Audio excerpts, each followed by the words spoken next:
Hey, everybody, and welcome to the live stream from Northeast Christian Apologetics. Tonight, we are doing our Monday night book study. This book study happens every night at, not every night, every Monday night at 6 p.m. Eastern Time. We read through and discuss a book together. You get to interact with me live on YouTube. Sorry that this hasn't happened in a while. We're starting a new book today. We finished up Tactics last month and took a little break. Had to do my brother's wedding, and now we're back. So we're going to be reading through The Reasons for God by Timothy Keller. Here's Timothy Keller.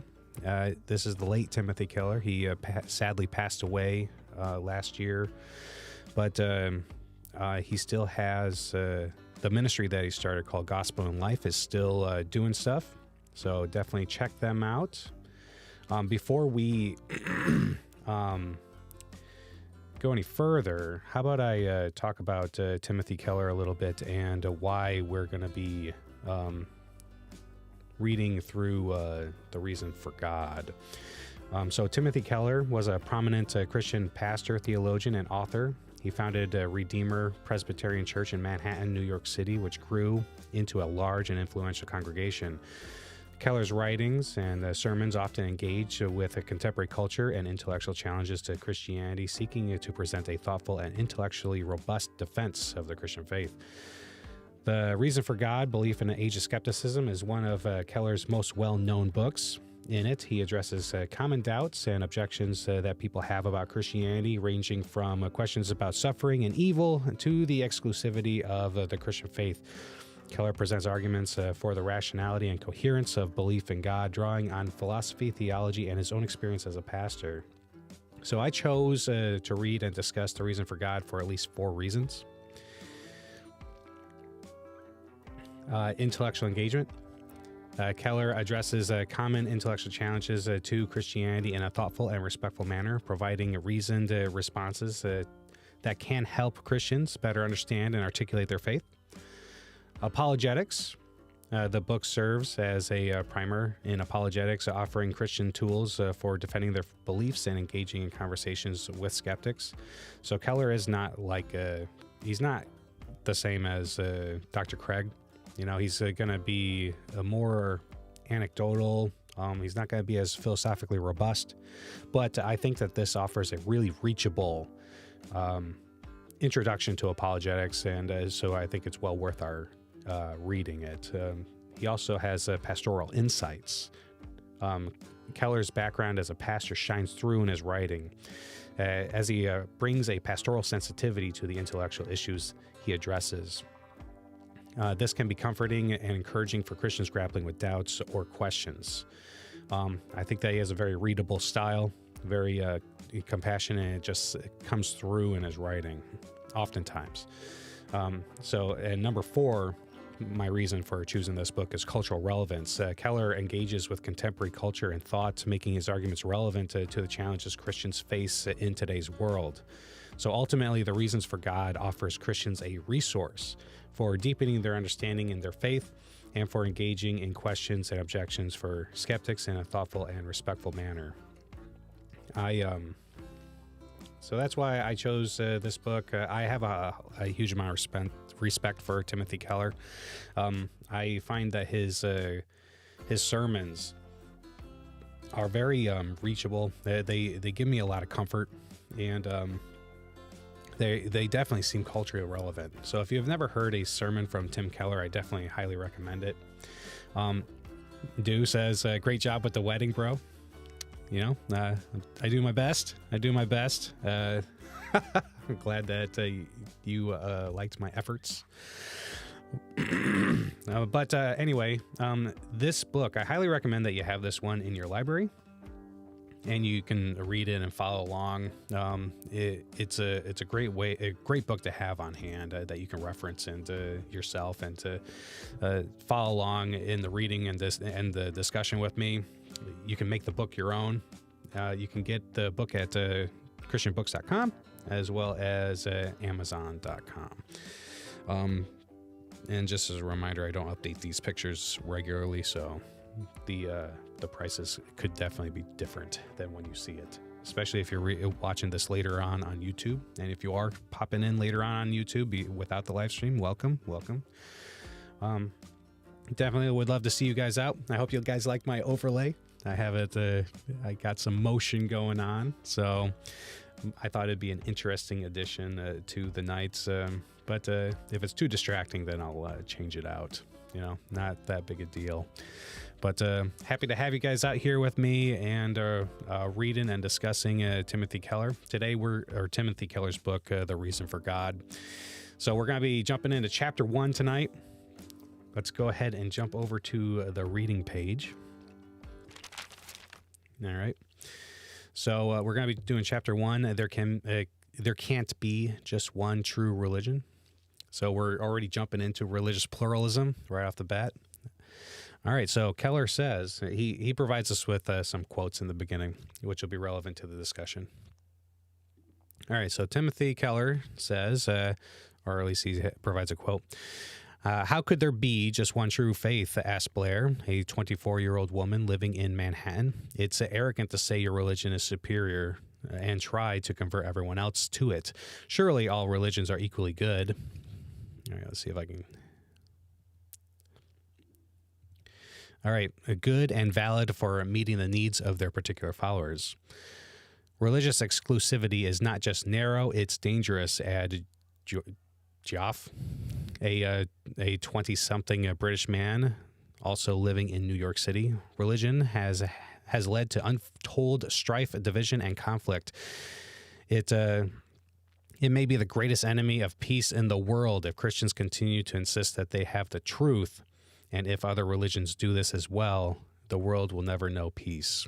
All right, so this is definitely kind of the normal view on religious exclusivity. And we talked about this when we went through On Guard with Dr. Craig and a little bit in Tactics. But let's see what... and so I recommend you refer back to those and kind of view that.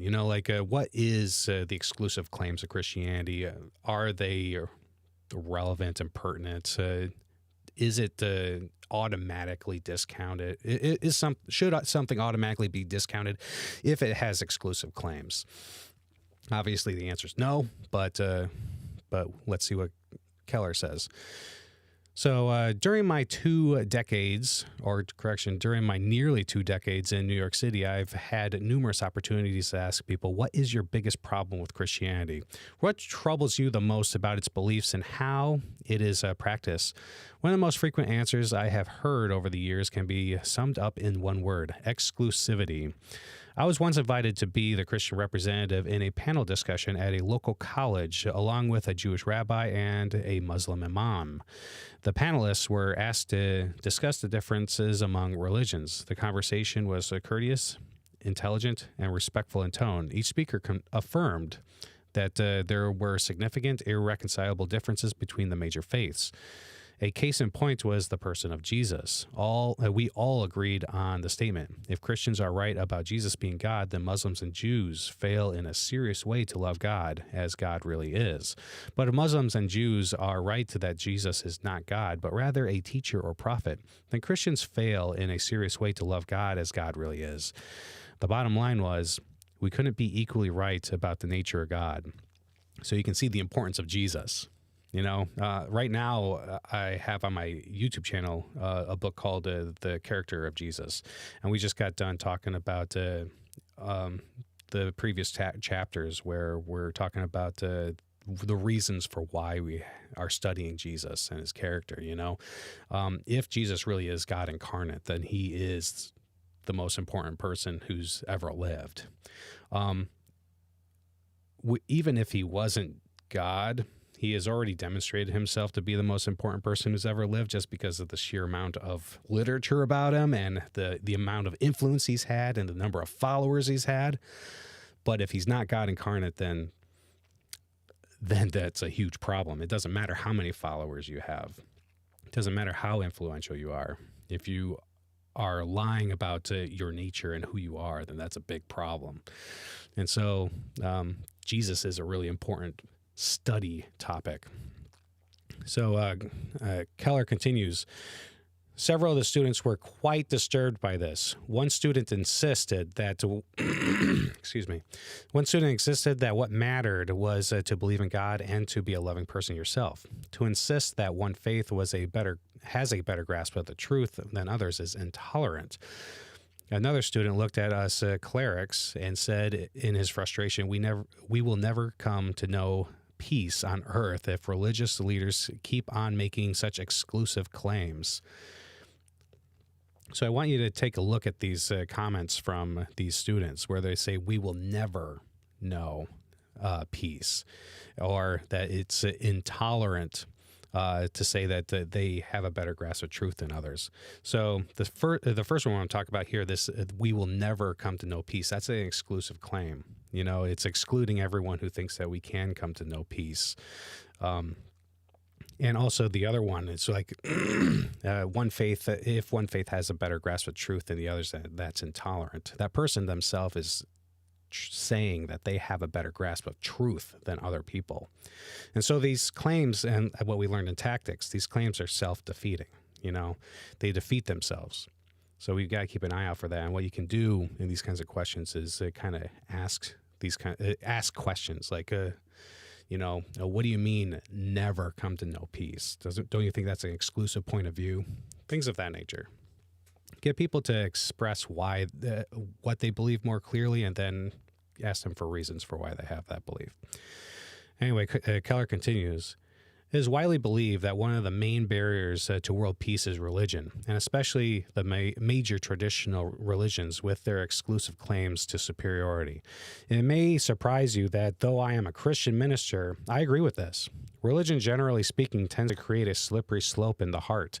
Each religion informs its followers that they have the truth, and this naturally leads them to feel superior to those with differing beliefs. Also, a religion tells its followers that they are saved and connected to God by devotedly performing that truth. This moves them to separate from those who are less devoted and pure in life. Therefore, it is easy for one religious group to stereotype and caricature other ones.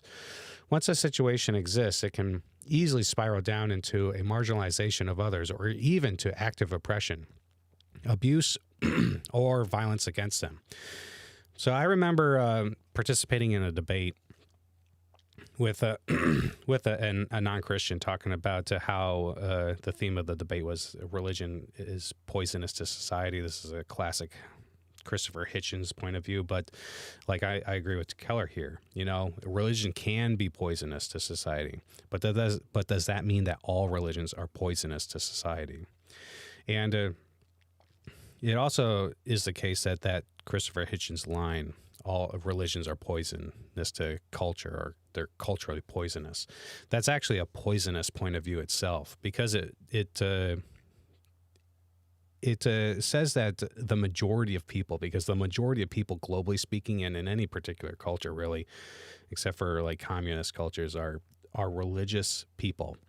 You know, these are people that hold to religions, and you're saying that one of their most cherished parts of their life is poisonous, you know? So you got to be careful when you say things like that, or else you're adding to the toxicity of a culture.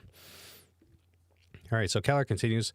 Once we recognize how religion erodes peace on earth, what can we do about it? There are three approaches that civic and cultural leaders around the world are using to address the diverseness of religion. There are calls to outlaw religion, condemn religion, or at least to radically privatize it. Many people are investing great hope in them. Unfortunately, I don't believe any of them will be effective. Indeed, I am afraid they will only aggravate the situation. Number one, outlaw religion. One way to deal with the divisiveness of religion has been to control or even forbid it with a heavy hand. There have been several massive efforts to do this in the 20th century. Soviet Russia, Communist China, the Khmer Rouge, and in a different way, Nazi Germany, we're all determined to tightly control religious practice in an effort to stop it from dividing society or eroding the power of the state. The result, however, was not more peace and harmony, but more oppression. The tragic irony of the situation is brought about by Alistair McGrath in his History of Atheism. The 20th century gave rise to one of the greatest and most distressing paradoxes of human history, that the greatest intolerance and violence of that century were practiced by those who believed that religion caused intolerance and violence. So one thing that needs to be noted here is that a lot of people cling to Christianity and say that it provides unity, and it definitely does. Christians are united, but they're united around the person of Jesus Christ, as our King of the kingdom of God. However, Jesus said that he came to this earth to bring a sword, and his ministry is going to cause division. If you are following Jesus Christ as your Lord and Savior and as your King, then that's going to separate you from anyone or any culture that isn't doing that. So that's the point. That's literally the point. Like a house divided against itself cannot stand. Jesus is trying to provide a division in the kingdom of sin and death that makes that kingdom falter and fall apart. He's having people separate out from that kingdom of God, be born again into the kingdom of God. So separate out from the kingdom of sin and death, be born again into the kingdom of God, and followers of Christ. It is meant to cause division, but people who aren't citizens of the kingdom of God see that division as a negative thing, when in reality it's a positive thing because you're being reunited with God. But it's a necessary thing. That this division is necessary, but this unity is important. The being united around Jesus Christ. All right, so Keller continues, going hand in hand with such efforts was a widespread belief in the late 19th century and early 20th century that religion would weaken and die out as the human race became more technologically advanced. This view saw religion as playing a role in human evolution. We once needed religion to help us cope with a very frightening, incomprehensible world, but as we became more scientifically sophisticated and more able to understand and control our own environment, our need for religion would diminish, it was thought. But this is not what happened, and this secularization thesis is now largely discredited. Virtually all major religions are growing in number of adherents. Christianity's growth, especially in the developing world, has been explosive. There are now 6 times more Anglicans in Nigeria alone than there are in all the United States. There are more Presbyterians in Ghana than in the United States and Scotland combined.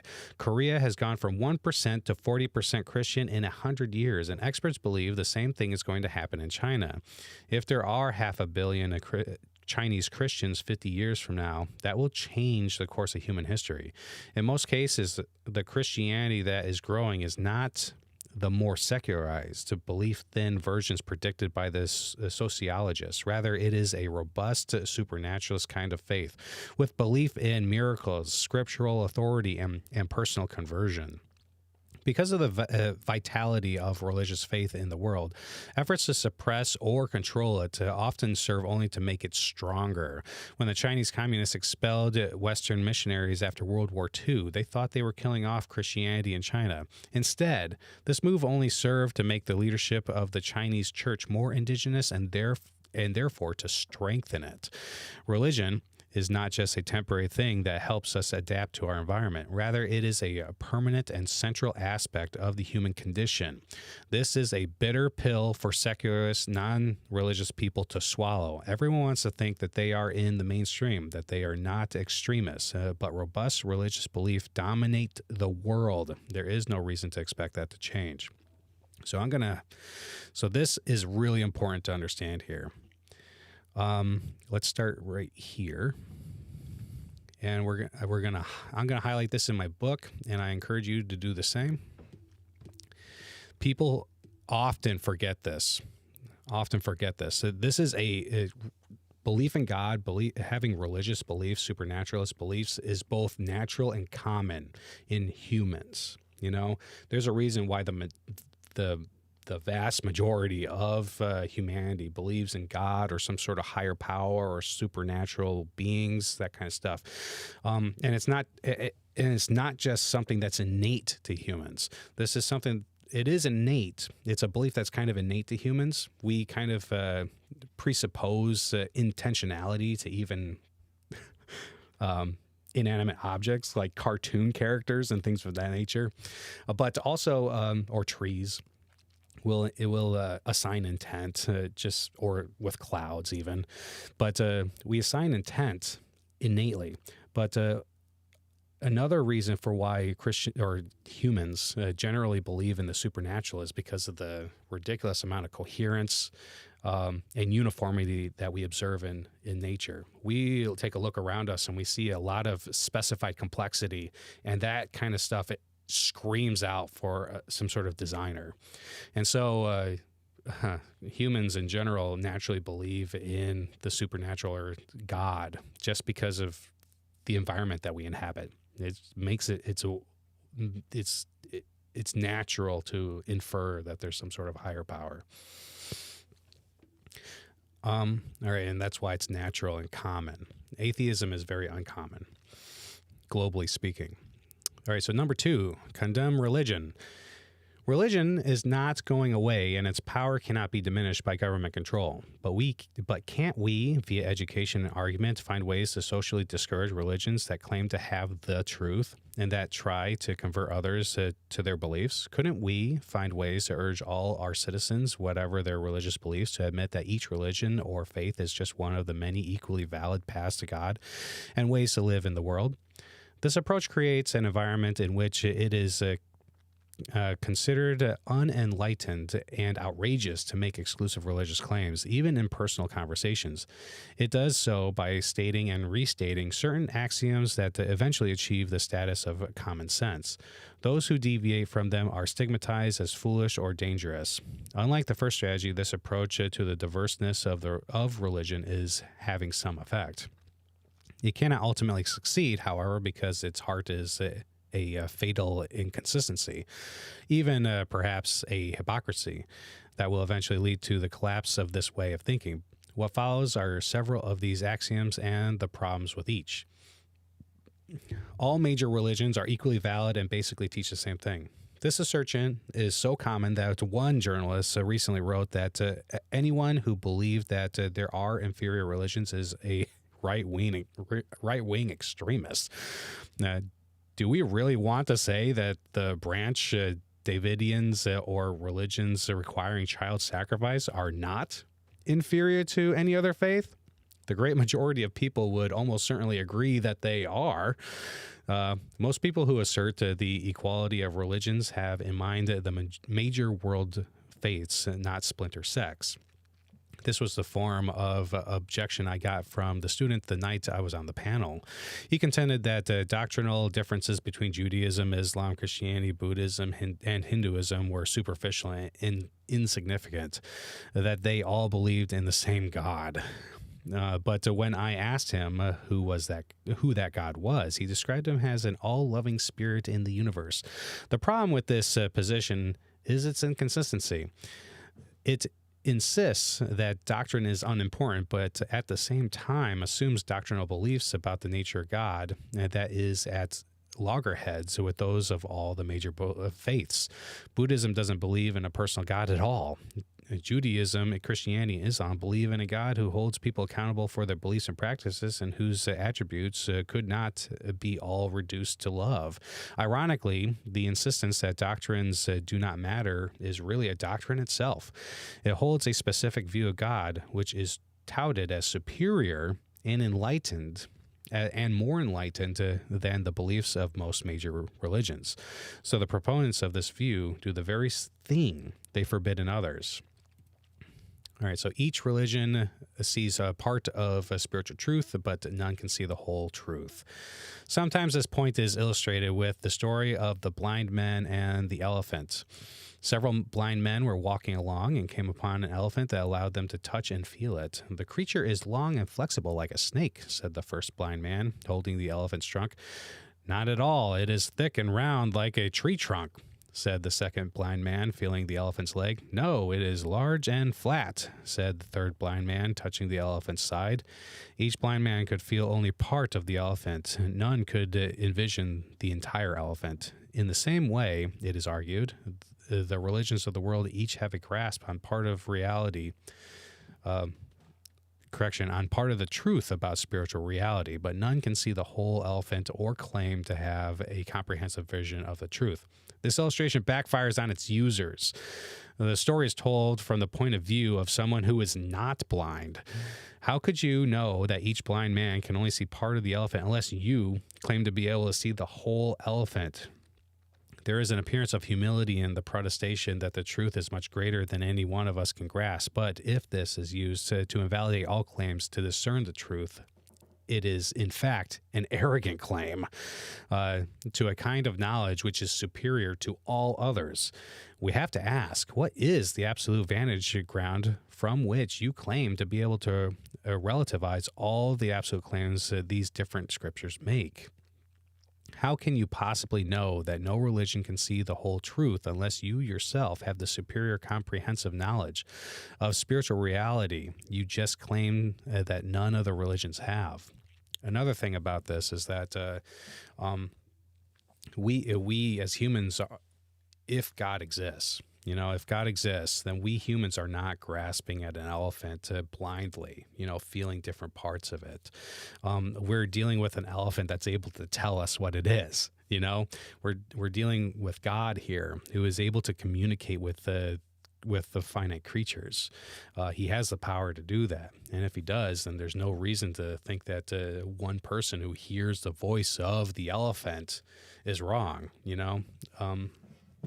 And there's a lot that goes into this, but the whole analogy breaks down. It has a air of humility about it, but it's actually a very arrogant position. So Keller continues, religious belief is too culturally and historically conditioned to be truth. When I first came to New York City nearly 20 years ago, I more often heard the objection that all religions are equally true. Now, however, I am more likely to be told that all religions are equally false. The objection goes like this: all moral and spiritual claims are the product of our particular historical and cultural moment, and therefore no one should claim that they know the truth, since no one can judge whether one assertion about spiritual or moral reality is truer than another. The sociologist Peter Berger reveals a serious inconsistency in this common assumption. In his book, A Rumor of Angels, Berger recounts how the 20th century has uncovered the sociology of knowledge, namely that people believe what they do largely because they are socially conditioned to do so. We like to think that we think for ourselves, but it is not that simple. We think like people we most admire and need.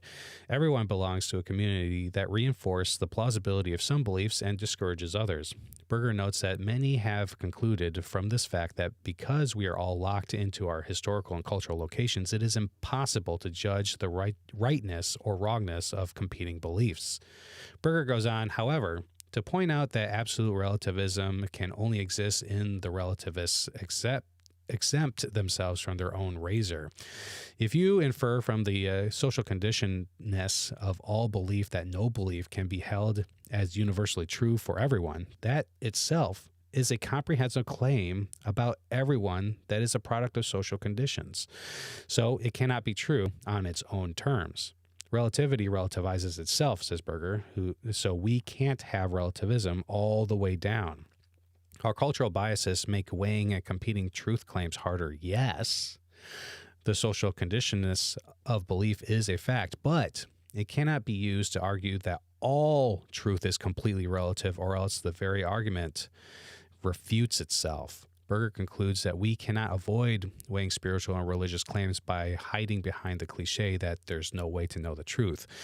We must still do the hard work of asking, what affirmations about God, human nature, and spiritual reality are true and which are false? We will have to base our life on some answer to that question. This is really important. All right, so I often talk about worldview analysis and worldviews. Everyone has a worldview, whether they recognize it or not. And we should always be asking the question, why should I prefer the worldview that I hold over some competing worldview? What reasons do I have to prefer mine over another one?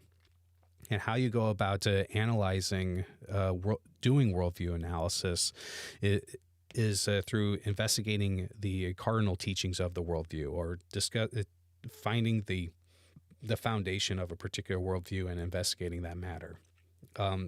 Trying to falsify it. You treat, especially when it comes to like religions and things like that. When it comes to religions, you treat You treat the religions as true until you've proved them false. And I've actually done a video on this called the Problem of Death's Door, where I go through this. I provide a recommendation on how to go about starting a worldview investigation, and I highly recommend checking that out for more information. I won't go into the details here, but I think it's really important that people learn how to do worldview analysis and then start investigating their own worldviews and starting to answer that question. Why should I prefer my worldview over another? All right, so Keller continues, the philosopher Alvin Plantinga has his own version of Berger's argument. People often say to him, if you were born in Morocco, you wouldn't be a Christian, but rather a Muslim. He responds, suppose we concede that if I had been born of Muslim parents in Morocco rather than Christian parents in Michigan, my beliefs would have been quite different. But the same goes for the pluralist. If the pluralist had been born in Morocco, he probably wouldn't be a pluralist. Does it follow that his pluralist beliefs are produced in him by an unreliable belief producing process? Plantinga and Berger make the same point. You can't say all claims about religions are historically conditioned except the one I'm making right now. If you insist that no one can determine which beliefs are right and wrong, why should we believe what you are saying? The reality is that we all make truth claims of some sort, and it is very hard to weigh them responsibly. But we have no alternative but to try to do so. We got to try. And this is where Pascal's wager becomes important, but also what Keller's talking about here is typically called the genetic fallacy, in which you say that a person's believes their beliefs. They think that they're true based off of their genetics, their history, their culture, things like that. In order to say that a belief is false, you have to analyze it. You have to analyze it in itself, not the conditions in which the person came to believe something. That's irrelevant to the belief. It's irrelevant. Who cares where they came up with and where they born and things of that nature? That's irrelevant. What you need to analyze is the belief itself. Is it true or false? So Sasha says, I totally agree. And the hard part is to not stop looking at your worldview. I like how you said that. Yeah. We don't have the luxury of stopping. We live in, even when you think that you have a firm understanding of your worldview, you have to remember that reality is kind of big.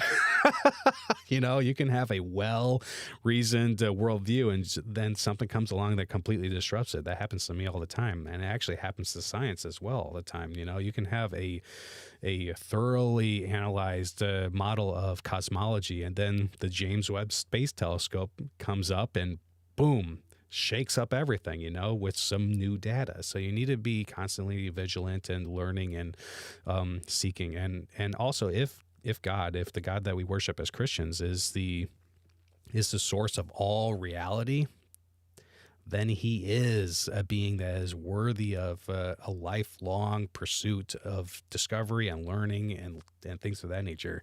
So we're never going to be without an opportunity to discover new things and learn new things. And that's kind of exciting. I personally like that. All right, so Keller continues, it is arrogant to insist your religion is right and to convert others to it. The noted religion scholar John Hick has written that once you become aware that there are many other equally intelligent and good people in the world who hold different beliefs from you and that you will not be able to convince them otherwise, then it is arrogant for you to continue to try to convert them or to hold your view to be the superior truth. Once again, there is an inherent contradiction. Most people in the world don't hold to John Hick's view that all religions are equally valid, and many of them are equally and many of them are equally as good and intelligent as he is, and unlikely to change their views. That would make the statement all religious claims to have a better view of things are arrogant and wrong, to be on its own terms arrogant and wrong. Many say that it is ethnocentric to claim that our religion is superior to others. Yet, isn't that very statement ethnocentric? Most non-Western cultures have no problem saying that their culture and religion is best. The idea that it is wrong to do so is deeply rooted in Western traditions of self-criticism and individualism. To charge others with the sin of ethnocentrism is really a way of saying our culture's approach to other cultures is superior to yours. We are then doing the very thing we forbid others to do. The historian C. John Somerville has pointed out that a religion can be judged only on the basis of another religion. You can't evaluate a religion except on the basis of some ethical criteria that in the end amounts to your own religious stance.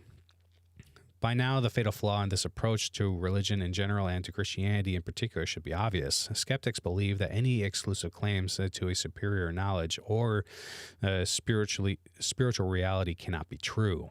But this objection is itself a religious belief. It assumes God is unknowable, or that God is loving but not wrathful, or that God is an impersonal force rather than a person who speaks in Scripture. All of these are unprovable faith assumptions. In addition, their proponents believe that they have a superior way to view things. They believe the world would be a better place if everyone dropped the traditional religious views of God and truth and adopted theirs. Therefore, their view is also an exclusive claim about the nature of spiritual reality. If all such views are to be discouraged, then this one should be as well. If it is not narrow to hold this view, then there is nothing inherently narrow about holding the traditional religious beliefs. Again, really important, worldviews are inherently exclusive. The worldview that you hold is your worldview. It is exclusive. It just is that way. So there's nothing wrong with it being exclusive.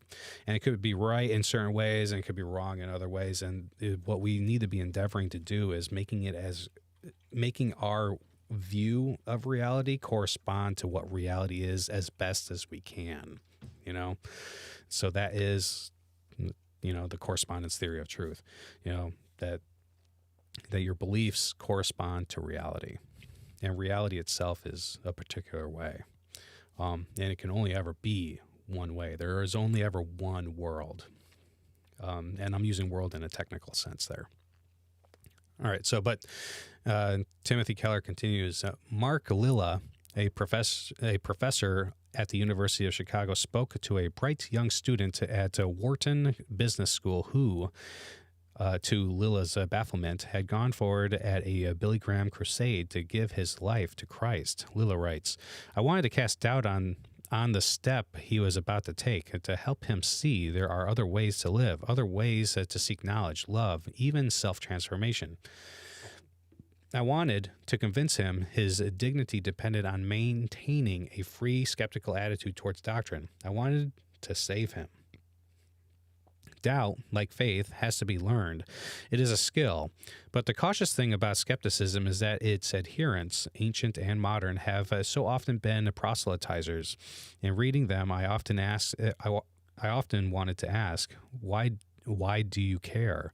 Their skepticism offers no good answer to that question, and I don't have one for myself." Lilla's wise self-knowledge reveals his doubts about Christianity to be a learned alternate faith. He believes that the individual's dignity as a human being rests on doctrinal skepticism, which is, of course, an article of faith, and he admits he can't avoid believing that it would be better for people if they adopted his beliefs about reality and human dignity rather than Billy Graham's. It is no more narrow to claim that one religion is right than to claim that one way to think about all religion, namely that all are equal, is right. We are all exclusive in our beliefs about religion, but in different ways. All right, so One thing that he says here, Lilith says that his form of skepticism is learned. And as a father of two, and having small children, I can tell you that skepticism is definitely learned. A child intuitively wants to believe things. And that's why they're so gullible. They're so naive. They're so young. They're impressionable. They want to believe things. And a person who doesn't just believe everything, that person usually is either has developed a wisdom, or is skeptical. And usually skepticism is beyond wisdom. It's skeptical to a point of you are no longer justified in your skepticism. Your doubts have gone out of control. So what you need to do is develop a wisdom, seeking wisdom. You don't just doubt everything, but you form well-reasoned beliefs. And that takes work. That takes a lot of time. All right, so number 3, keep religion completely private. Another approach to the divisiveness of religion is to allow that people may privately believe their faith is the truth and may evangelize for their faith, but that religious beliefs should be kept out of the public sphere. Influential thinkers such as John Rawls and Robert Audi have argued that in public political discussions, we may not argue for a moral position unless it has a secular, non-religious grounding.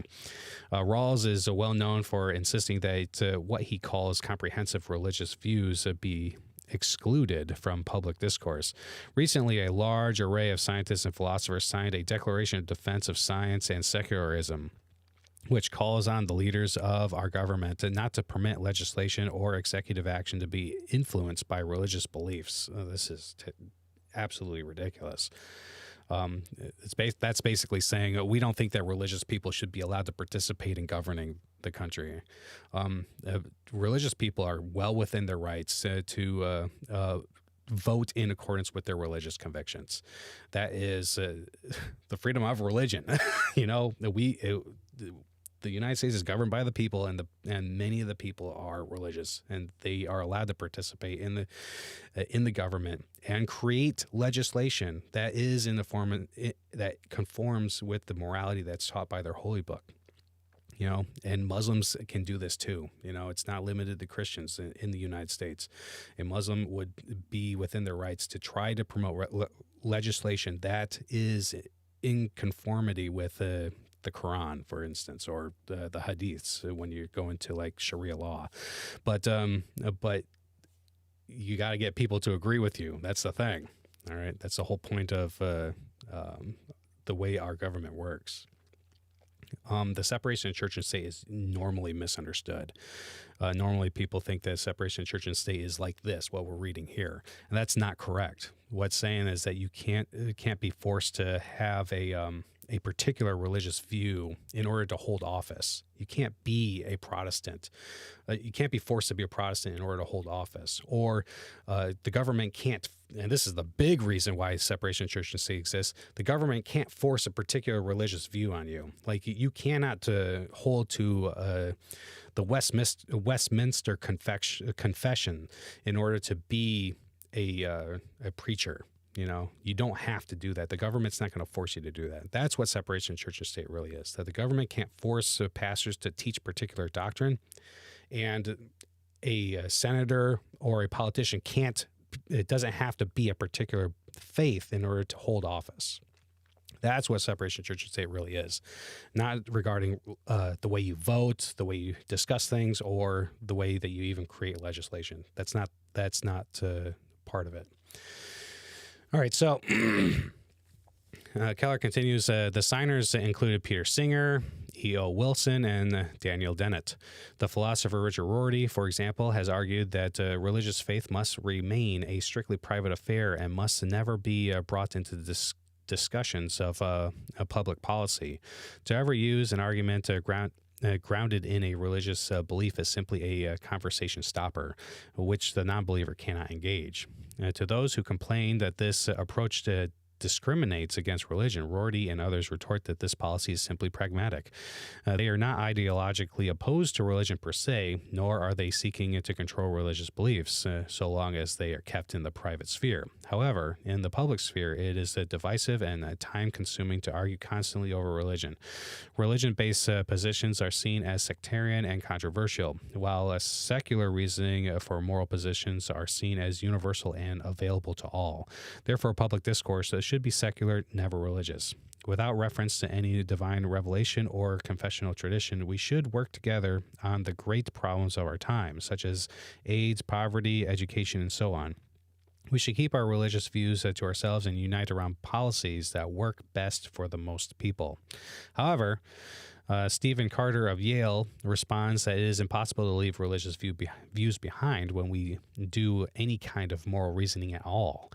Efforts to craft a public square from which religious conversation is absent, no matter how thoughtfully worked out, will always, in the end, say to those of organized religion that they alone, unlike everybody else, must enter public dialogue only after leaving behind the part of themselves that they may consider the most vital. How can Carter make such a claim? Let's begin by asking what religion is. Some say it is a form of belief in God, but that would not fit Zen Buddhism, which does not really believe in God at all. Some say it is a belief in the supernatural, but that does not fit Hinduism, which does not believe in a supernatural realm beyond the material world, but only a spiritual reality within the empirical. What is religion then? It is a set of beliefs that explain what life is all about, who we are, and the most important things that human beings should spend their time doing. For example, some think that this material world is all there is, that we are here by accident, and when we die, we just rot, and therefore, the important thing is to choose to do what makes you happy and not let others impose their beliefs on you. Notice that though this is not an explicit organized religion, it contains a master narrative, an account about the meaning of life, along with the recommendation of how to live based on that account of things. Some call this a world view, while others call it a narrative identity, and some people like Graham Oppy call it a big picture. In either case, it is a set of faith assumptions about the nature of things. It is an implicit religion. Broadly understood, faith in some view of the world and human nature informs everyone's life, everyone's lives, and everyone lives and operates out of some narrative identity, whether it is thought out and reflected upon or not. All who say you ought to do this or you shouldn't do that reason out of such an implicit moral and religious position. Pragmatists say that we should leave our deeper worldviews behind and find consensus about what works. But our view of what works is determined by, to use a Wendell Berry title, what we think people are for. Any picture of a happy human life that works is necessarily informed by deep-seated beliefs about the purpose of human life. Even the most secular pragmatists come to the table with deep commitments and narrative accounts about what it means to be human. Rorty insists that religion-based beliefs are conversation stoppers, but all of our most fundamental convictions about things are beliefs that are nearly impossible to justify to those who don't share them. Secular concepts such as self-realization and autonomy are impossible to prove and are conversation stoppers just as much as appeals to the Bible. Statements that seem to be common sense to the speakers are nonetheless often profoundly religious in nature. Imagine that Miss A argues that all the safety nets for the poor should be removed in the name of survival of the fittest. Miss B might respond, the poor have the right to a decent standard of living. They are human beings like the rest of us. Miss A could then come back with the fact that many bioethicists today think that the concept of human is artificial and impossible to define. She might continue that there is no possibility of treating all living organisms as ends rather than means, and that some always have to die that others may live. It is simply the way nature works. If Miss B counters with a pragmatic argument that we should help the poor simply because it makes society work better, Miss A could come up with the many similar pragmatic arguments about why letting some of the poor just die would be even more efficient. Now, Miss B would be getting angry. She would respond heatedly that starving the poor is simply unethical, but Miss A could retort, who says ethics must be the same for everyone? Miss B would finally exclaim, I wouldn't want to live in a society like the one that you're describing. In this interchange, Miss B has tried to follow John Rawls and find universally accessible, neutral, and objective arguments that would convince everyone that we must not starve the poor. She has failed because there are none. In the end, Miss B affirms the equality and dignity of human individuals simply because she believes it is true and right. She takes as an article of faith that people are more valuable than rocks or trees, though she can't prove such a belief scientifically. Her public policy proposals are ultimately based on a religious stance. This leads a legal theorist, Michael J. Perry, to conclude that it is Xiastic. Oh, man. Let's see what this is. I can't remember how to say this word. Quixotic. Isn't that handy? This is why Kindle books are so good. All right, so quixotic, in any event, to attempt to construct an airtight barrier between religiously grounded moral discourse and secular discourse is a public political argument. In a discourse in public political argument. Rorty and others argue that religious argument is too controversial, but Perry retorts in Under God, Religious Faith and Liberal Democracy, that secular grounds for moral positions are no less controversial than religious grounds, and a very strong case can be made that all moral positions are at least implicitly religious. Ironically, insisting that religious reasoning be excluded from the public square is itself a controversial sectarian point of view. It really is. It really is. When you come out into the public square, it is impossible to leave your convictions about ultimate values behind. Let's take marriage and divorce laws as a case study. It is possible to craft laws that we all agree work, apart from particular worldview commitments. I don't believe so.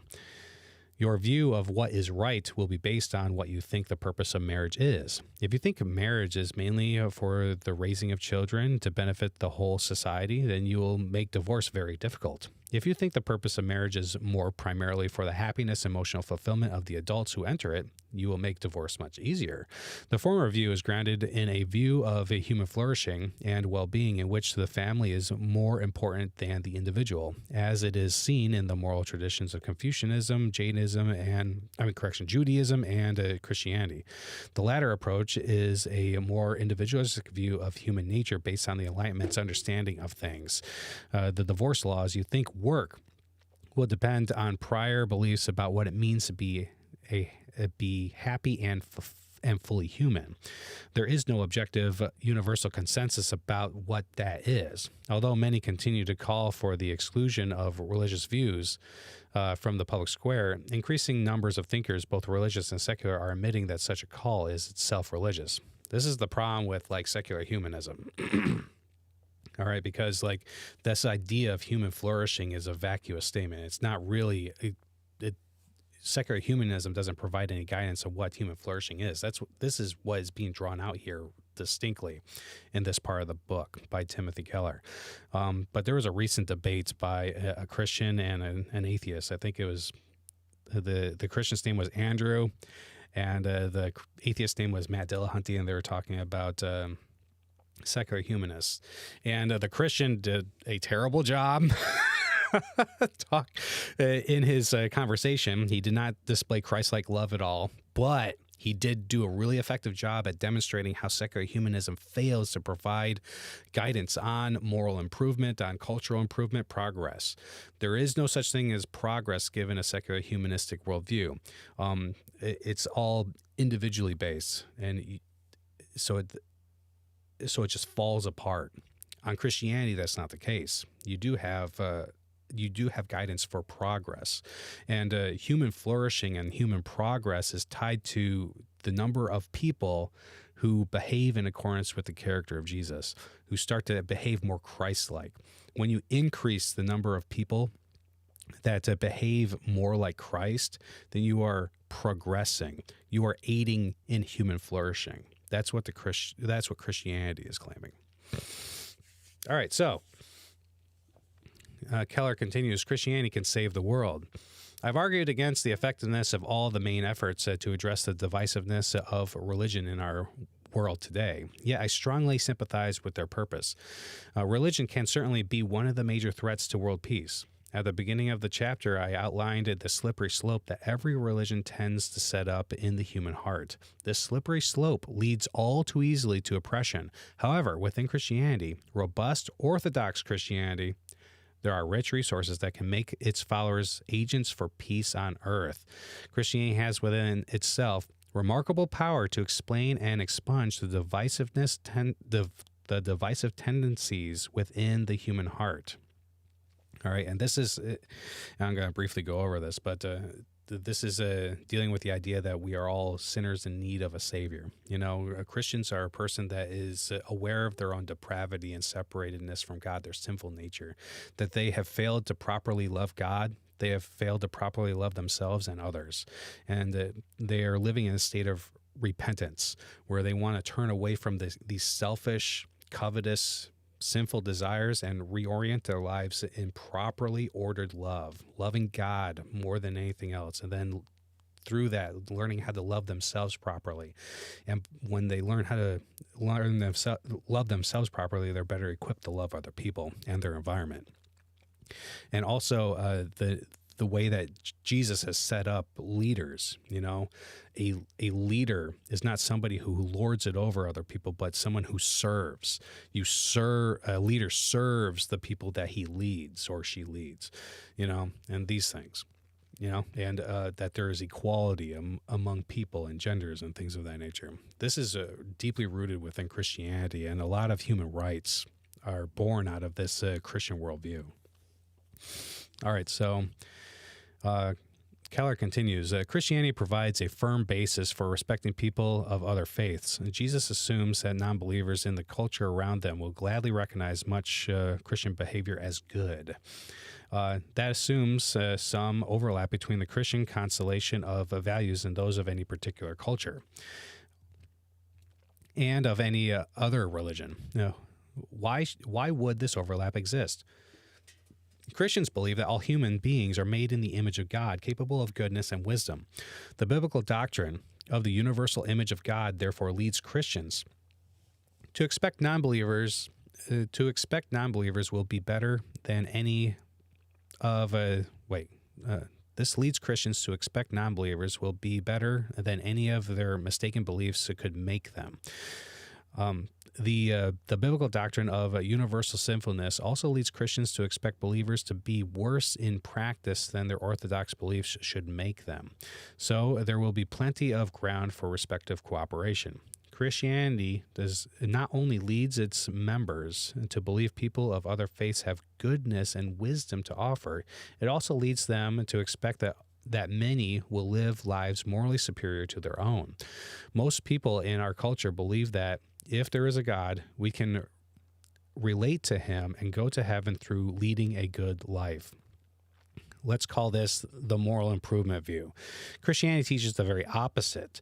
In the Christian understanding, Jesus does not tell us how to live so we can merit salvation. Rather, he comes to forgive and save us through his life and death in our place.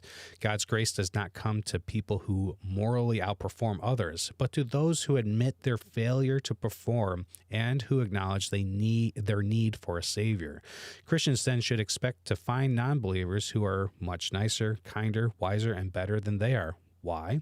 Christian believers are not accepted by God because of their moral performance, wisdom, or virtue, but because of Christ's work on their behalf.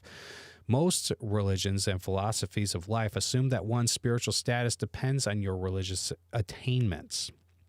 This naturally leads adherents to feel superior to those who don't believe and behave as they do.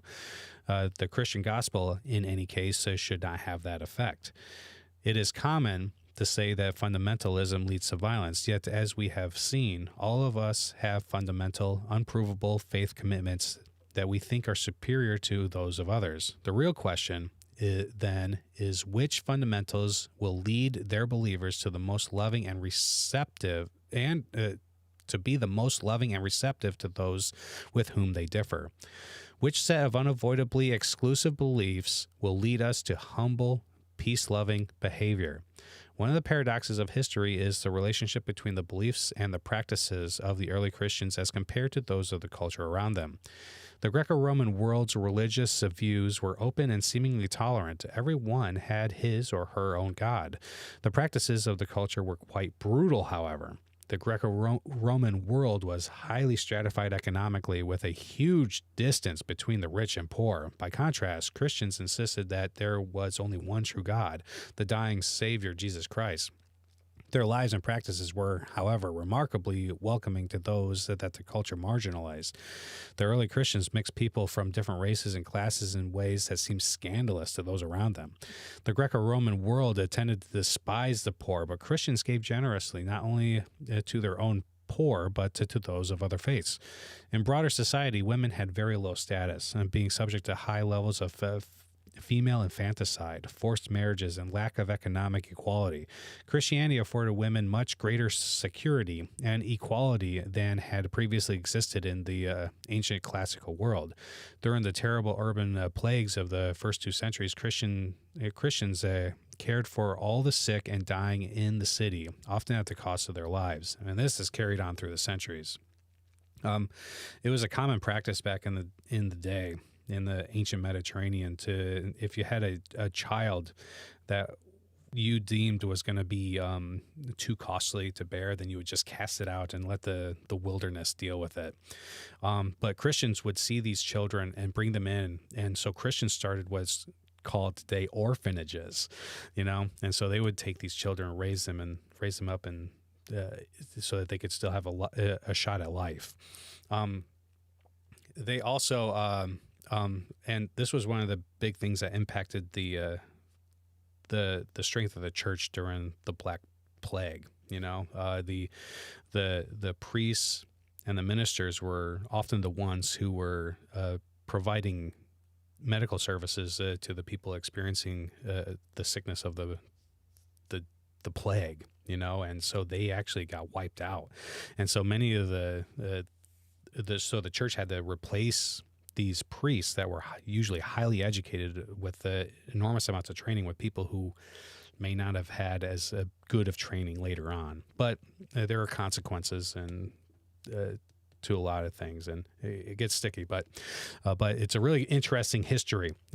Church history is really interesting. I highly recommend picking up a book on it and reading it. All right, so Keller continues.